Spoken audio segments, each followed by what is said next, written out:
It is irrational, with all due respect to the governor of Texas, irrational what they're doing. On the very day you see a mass shooting, I guess the numbers now, I was on a plane the last 2.5 hours, they got up to 5 killed. How many gunmen? Not sure how many people have been shot.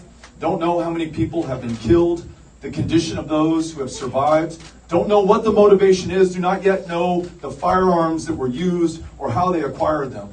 But we do know this is up. And we're talking about loosening access to have guns, be able to take them into places of worship, store them in school. I mean, it's just absolutely irrational. It's totally irrational. And it's all about special interest. And it has to stop.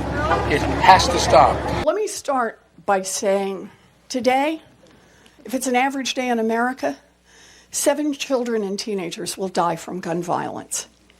Won't make headlines, most of them. It'll happen in neighborhoods and that don't get covered in the news. It'll fall particularly hard on communities of color. The idea that we don't have elimination of assault-type weapons, magazines that can hold multiple bullets in them, is absolutely mindless. It is our responsibility to put a stop to that. That's where we have to start, the urgency of this moment. That's part one. It is no violation of the Second Amendment. It is it's just a bow to the special interest of the gun manufacturers and the NRA. It's got to stop.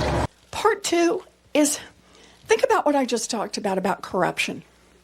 Corruption is what keeps Congress from doing the people's business.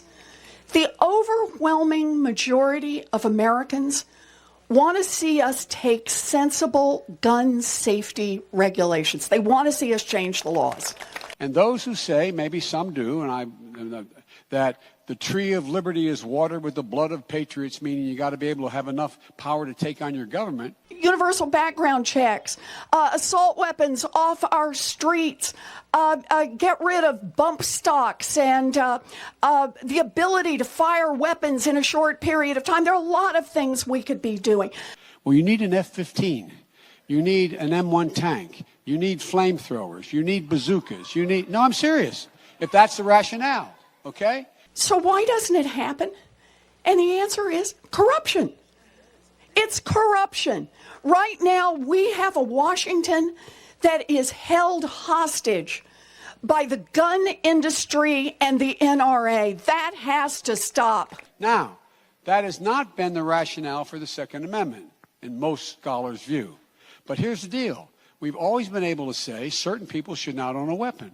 A person who, in fact, beats and abuses his wife and convicted of it should not be able to get a weapon. So here's my pitch on guns. We need to set a goal. My goal is we need to cut deaths by 80% from gun violence.